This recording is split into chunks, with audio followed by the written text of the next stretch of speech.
बिस्मिल्लाहिर्रहमानिर्रहीम। अस्सलाम वालेकुम नाज़रीन, मैं हूं कंबर Zaidi. Supreme court of Pakistan से बहुत बड़ी ब्रेकिंग न्यूज़। क्या जस्टिस काजी फाइज ईसा की सिस्टम में दोबारा वापसी हो रही है? हमारे पास एक्सक्लूसिव खबर है, आपको देंगे।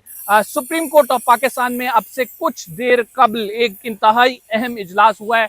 आइनी मुकदमात की समाअत यानी 26वीं आइनी तरमीम मखसूस नशिस्तों का फैसला कब की जाएगी, इसके हवाले से हम आपको इनसाइट प्रोवाइड करेंगे। ये हफ्ता बड़ा धमाकेदार होने जा रहा है क्योंकि बहुत बड़ी डेवलपमेंट सुप्रीम कोर्ट से इस हफ्ते में एक्सपेक्टेड है और मुल्क के लिए भी, जो मुल्क की सियासी सिमत को तय करेंगी। एक और खबर, जो आज इमरान खान साहब की एक बरियत का फैसला और एक जमानत का फैसला, उसमें क्या कुछ हुआ है वो भी आपको बताएंगे। अगर आपने चैनल को सब्सक्राइब नहीं किया तो सब्सक्राइब जरूर कर दें, बेल का आइकन जरूर दबाएं, फेसबुक पे फॉलो करना ना भूलें। नाजरीन, सबसे बड़ी खबर पहले आप लोगों के साथ ये शेयर कर दें कि इमरान खान साहब को जो रिलीफ एक्सपेक्टेड था कि इमरान खान साहब की जमानत हो जाए हाई कोर्ट से, या फिर सेंट्रल जेल में जो तोशा खाना 2 जो बल्गारी सेट का मामला है उसमें बरियत हो जाए, वो इमरान खान साहब को रिलीफ नहीं मिल सका है। उसकी वजूहात बहुत वाज़ेह हैं और आप उन दोनों केसेस में जो फैसले हुए हैं, जो हालात बने हैं, उनको दोनों को कंपेयर कर दें, आपको स्ट्रिंग्स जुड़ती हुई नजर आएंगी। एक केस में FIA के प्रोसिक्यूटर नहीं आए और FIA के प्रोसिक्यूटर चूंकि नहीं आए तो वो केस मुलतवी कर दिया गया।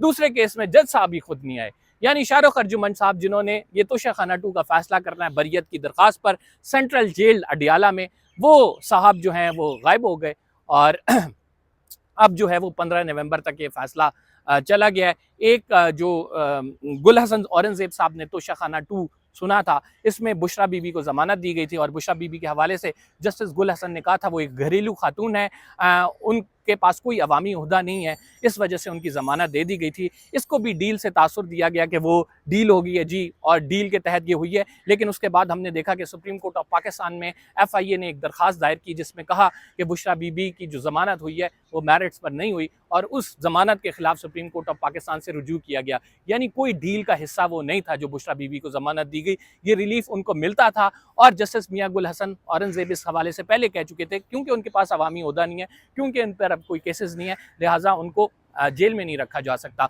इमरान खान साहब के हवाले से बहरहाल उन्होंने ऑब्जर्वेशन दी थी। मियां गुल हसन औरंगजेब कहते थे कि इमरान खान साहब के पास अवामी ओहदा था और इमरान खान साहब इस के मामले पर लॉ एप्लीकेबल होगा। केस क्या है? केस आपको पता है कि जिस तरह से घड़ी का केस बनाया गया था, इस तरह से बल्गारी सेट का केस बनाया गया है तोशा खाना 2 में, और इमरान खान साहब पर इस केस को लेकर फर्द जुर्म आयद की जानी है और उसमें जो है फैसला तोशा खाना 2 में फर्द जुर्म आयद होने के बाद फैसला होना है। तो इससे पहले जो है बरियत की दरख्वास्त जो दी गई थी तो वहाँ से रिलीफ नहीं मिल सका है। तो अब आपको हम ये बताते हैं कि इन दोनों केसेस में इमरान खान साहब के साथ जो हुआ वो हमारे सामने है कि रिलीफ जो है, जो दरकार था वो रिलीफ नहीं मिल सका। और अब हम आपको ये बताएंगे कि सुप्रीम कोर्ट ऑफ पाकिस्तान से बड़ी खबर क्या है। सुप्रीम कोर्ट ऑफ पाकिस्तान से बड़ी खबर ये है कि अब से कुछ देर कबल जजेस कमेटी का इजलास हुआ है। 1 घंटे जारी रहने वाले इस इजलास में क्या बातें हुई हैं, क्या मामलात तय पाए हैं, ये बड़ा ज़रूरी है आपके लिए जानना। जजेस कमेटी में जस्टिस अमीनुद्दीन खान हैं, जस्टिस मोहम्मद अली मज़हर हैं, जस्टिस जमाल खान मंदोखेल हैं। जस्टिस मोहम्मद अली मज़हर अवेलेबल नहीं थे, उन्होंने टेलीफोन कॉल पर शिरकत की है। इससे कबल जस्टिस जमाल खान मंदोखेल नहीं थे। इस वजह से कोई आइनी केस जो है वो जो कॉन्स्टिट्यूशनल बेंच 26वीं आइनी तरमीम के तहत बनाए गए थे उसमें फिक्स नहीं हो सका पिछले हफ्ते। फिर हमने देखा कि जस्टिस मंसूर ने इस तमाम मामले पर नाज़रीन क्रिटिसाइज़ किया और उन्होंने कहा कि आइनी बेंच का तो कोई पता ही नहीं है और क्या हम आइनी जजेस नहीं हैं, क्या हम आइन के हवाले से फैसले नहीं करते, और अगर मैं फैसला कर दूं तो मुझे रोकने वाला कौन है। उसी दिन फिर हमने देखा कि जस्टिस अमीनुद्दीन खान की जानिब से एक प्रेस रिलीज जारी की गई और इस प्रेस रिलीज में कहा गया कि 6 मेंबर्स को बिठा के उन्होंने जायजा लिया है, एक मीटिंग की है, कौन से कलर कोडिंग की है मुकदमात की, कौन सा मुकदमा पहले लगाना है, कौन सा बाद में लगाना है। तो ये एक प्रेस रिलीज आई कल, और आज जो है ऑफ द रिकॉर्ड हमसे एक जज ने बात की है और उन जज साहब का क्या कहना है वो हम आपको बता देते हैं। जज साहब कहते हैं कि मीटिंग में बहुत सारे मामला तय पाए हैं और मीटिंग में के अंदर जो है हमने ये फैसला कर लिया है कि इसी हफ्ते के अंदर मुकदमात की समाअत होगी। मैंने जो आपको शुरू में कहा था कि बड़ा धमाका खेज ये हफ्ता हो सकता है। आइनी मुकदमात जो सुप्रीम कोर्ट ऑफ पाकिस्तान में पेंडिंग है उनकी एक्सपेक्टेड है कि 14 नवंबर से समाअत शुरू होगी और फिर मुख्तलिफ केसेस इसमें फिक्स किए गए हैं। सवाल हमने ये किया था जज साहब से, क्या ये जो है कोर्ट टाइमिंग में होंगे या कोर्ट टाइमिंग के बाद होंगे, रेगुलर केस के बाद होंगे, तो उन्होंने कहा कि आपको इस हवाले से जल्द पता लग जाएगा। फिर हमने जज साहब से सवाल किया था कि जज साहब आप ये बताएं कि कौन से केसेस पहले लगे हैं, तो उन्होंने कहा कि जल्द ये तफसीलात भी आपके पास आ जाएंगी, लेकिन हम ये बता दें कि केस मुकर्रर हो गए हैं। फिर उनसे सवाल हुआ कि 26वीं आईनी तरमीम और मखसूस नशिस्तों का फैसला जो है, केस का फैसला जो आया था, इसके हवाले से कोई फिक्सेशन हुई है दरखास्तों की, तो इसमें बताया गया जज साहब ने कि मोहम्मद अली मज़हर साहब जो है वो चूंकि अभी यहाँ पे मौजूद नहीं है, वो वापस आएंगे, उनसे गुफ्तगू होगी और कल वो आ रहे हैं, तो इस वजह से डिटेल गुफ्तगू के बाद फिर हम कोई फैसला इस पर करेंगे। बहरहाल आईनी दरखास्तों का मामला जो है फर्स्ट कम पे की बेसिस पर किया जाएगा, क्योंकि 26वीं आईनी तरमीम में ये रूल बना दिया गया कि जो दरखास्त पहले आएगी उसको पहले सुना जाएगा। तो जज साहब से गुफ्तगू करते हुए जो है बड़े मज़ाहिया अंदाज में ये गुफ्तगू हुई। मतीउल्लाह जान साहब उस मौजूद थे, अदील सरफराज भी मौजूद थे, असद अली तूर थे और मैं खड़ा था। तो जो जज साहब ने कहा, जस्टिस जमाल खान मंदोखेल जो कि इस time supreme court of Pakistan का दौरा कर रहे थे, तो ऐसे ही हमें सामने से आते हुए मिले, हमने उनसे कुछ गुफ्तगू की और फिर ऑफ द रिकॉर्ड उन्होंने गुफ्तगू में हमारे साथ बड़ी अहम मालूमात शेयर की। उन्होंने कहा कि ये हफ्ता आपके लिए इम्पॉर्टेंट होगा, क्योंकि आइंदा से जो केस हैं वो मुकम्मल फिक्स किए जाएंगे। आपको पता है कि नाज़रीन इस time supreme court of Pakistan में दो इंतहाई अहम केसेस, जिसमें 26वीं आईनी तरमीम का फैसला, अब तक तकरीबन 9 से 10 दरखास्तें आ चुकी हैं। इसके साथ फिर मखसूस नशिस्तों के फैसले को भी चैलेंज किया गया है। हामिद खान साहब ने बल्ले का जो फैसला था उसको भी आईनी बेंच में लगाने का कहा था। तो इंतहाई इम्पॉर्टेंट केसेस जो है इस टाइम पेंडिंग है, और वो 7 रुकनी बेंच जो आईनी आपको पता है कि आईनी अदालत जिसे कहा जा रहा था, आईनी बेंच जिसे कहा जा रहा था, वही समाअत करेगा। अब इस समाअत में होगा क्या, मखसूस नशिस्तों के केस के में हमारी जो कुछ वकला से बात हुई है, उन्होंने कहा कि सबसे पहले हम इस आईनी बेंच पर एतराज़ उठाएंगे कि इसे फुल कोर्ट ने सुना था, ये फुल कोर्ट ही सुने। अब फुल कोर्ट का क्या प्रोसीजर है नाज़रीन? फुल कोर्ट का ये प्रोसीजर है कि आईनी बेंच ज़रूरी समझेगा तो वो जुडिशल कमीशन को लिखेगा कि फुल कोर्ट बनाया जाए, और जुडिशल कमीशन उस पर बैठेगा दोबारा से, और जुडिशल कमीशन में हुकूमत की अक्सरियत है, कसरत राय से ये फैसला होगा कि इसे फुल कोर्ट सुनेगा, फिर फुल कोर्ट बैठ जाएगा और फिर फुल कोर्ट उसकी समाअत करेगा।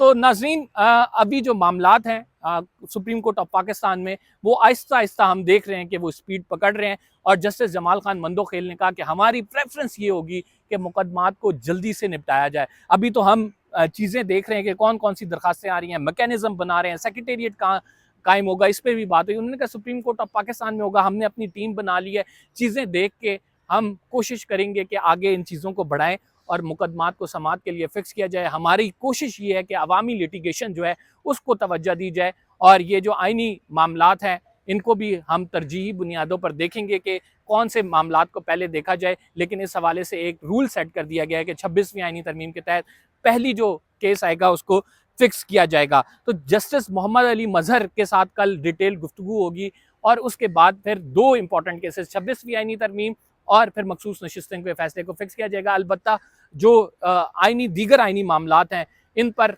जो बात हुई है, उन्होंने कहा कि आप देखेंगे इसी हफ्ते के में, क्योंकि हमने सवाल किया था कि अगले हफ्ते में कोई बड़ी डेवलपमेंट हो रही है, उन्होंने कहा नहीं इसी हफ्ते में होगी। तो एक्सपेक्टेड ये है कि 14 नवंबर से आइनी मुकदमात की बाकायदा तौर पर समाअत जो है वो शुरू हो जाएगी जस्टिस अमीनुद्दीन खान की सरबराही में। दूसरी जो हमने आपको बड़ी खबर देनी है, क्या जस्टिस काजी फाइज ईसा जिन्होंने आप ये कहते हैं कि हकूक की पामाली की, यहाँ से अब से जहाँ पे मैं वीलॉग कर रहा हूँ, यहाँ से कुछ 2 कदम के फासले पर उनकी एक यादगार है जिसे कहा जाता है इंसानी हकूक का कब्रिस्तान।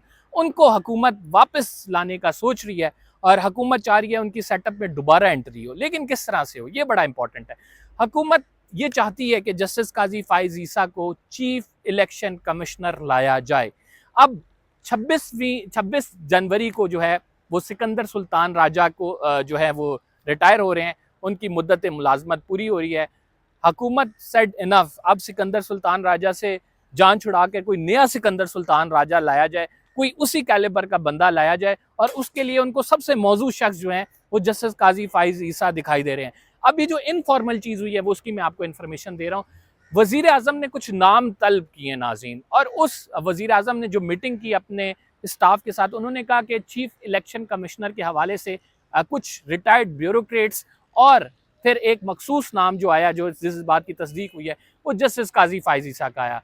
वज़ीर आज़म ने फिर कहा कि ये नाम आए, इन पर गौर किया जाएगा, और साथ उन्होंने एक बड़ी अहम बात ये की कि मैं अपने इत्तेहादियों को एतमाद में लेकर चीफ इलेक्शन कमिश्नर लगाऊंगा। अच्छा, इसमें इंटरेस्टिंग बात यह है नाज़रीन कि अगर चीफ इलेक्शन कमिश्नर 26 जनवरी तक फाइनलाइज नहीं होते, उनके नाम पर इत्तफाक नहीं होता, तो इसका मतलब होगा कि सिकंदर सुल्तान राजा ही इसको कंटिन्यू करेंगे, और सिकंदर सुल्तान राजा जो है वो तब तक कंटिन्यू करेंगे जब तक कोई नाम फाइनलाइज नहीं हो जाता। जस्टिस काजी फाइज ईसा के नाम पर गौर, हमें पता था कि जब यहाँ से उनकी जिम्मेदारियां पूरी होंगी तो उनको कोई अहम मिशन भी दिया जा सकता है, अहम टास्क भी दिया जा सकता है, क्योंकि जो खिदमात जस्टिस काजी फाइज ईसा की जानिब से दी गई हैं उनका कोई सानी नहीं है। जिस तरह से जस्टिस काजी फाइज ईसा ने फैसिलिटेशन की है उसकी कोई और मिसाल नहीं मिलती। तो लिहाजा हुकूमत के नज़दीक सबसे मौजूद शख्स जो है इस टाइम जस्टिस काजी फाइज ईसा हैं। और अगर आप देखें कि जस्टिस काजी फाइज ईसा पे जो लंदन में हमला हुआ था, उस मामले को लेकर इतना उठाया गया, जिन लोगों ने हमला तो मैं उसे क्या कहूँ कि जिन लोगों ने उनको ट्रॉल करने की कोशिश की थी, उनके पासपोर्ट जो है पाकिस्तानी शहरियों के वो बैन कर दिए गए। किसी भी तरह से जो मामला किया गया, उनके घर वालों को, हमारे पास इत्तलात हैं कि एक लड़की के घर वालों को यहाँ पे उठाया गया, उनको उनके साथ ज्यादती की गई, उनको जो है जोदोकोप किया गया। तो ये तमाम मामलात हमें बता रहे थे कि जस्टिस काजी फाइज ईसा अभी इस तमाम सिस्टम के लिए कितने इंपॉर्टेंट है।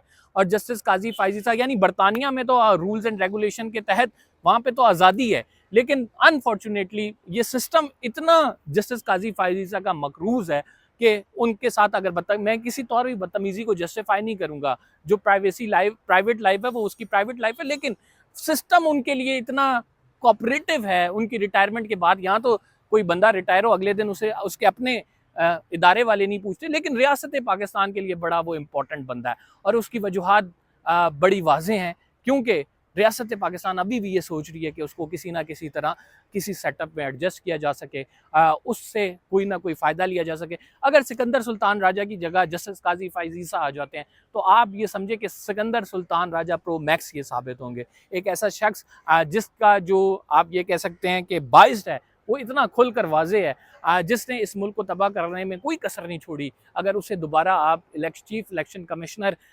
तैनात करेंगे, तैनात तो दूर की बात, अगर आप उसको उसके नाम को भी कंसिडर कर रहे हैं चीफ इलेक्शन कमिश्नर बनाने में, तो मेरा ख्याल से इस मुल्क के लिए इससे ज़्यादा बदकिस्मती कोई और नहीं हो सकती। अगर हुकूमत ये सोच रही है कि वो जस्टिस काजी फाइज ईसा को दोबारा से चीफ इलेक्शन कमिश्नर लाए और फिर उसके बाद एक ऐसे इंतखाबात कराए कि फॉर्म 47 की पार्लियामेंट दोबारा से तश्कील पाए। तो फिलहाल ये खबरें थी हमारी पास जो इक़्तिदार के ऐवानों में होता रहा, जो सुप्रीम कोर्ट की राहदारियों में होता रहा, हमने आपको बताई है। अगर आपने चैनल को सब्सक्राइब नहीं किया तो सब्सक्राइब ज़रूर कर लें, बेल का आइकन ज़रूर दबाएं।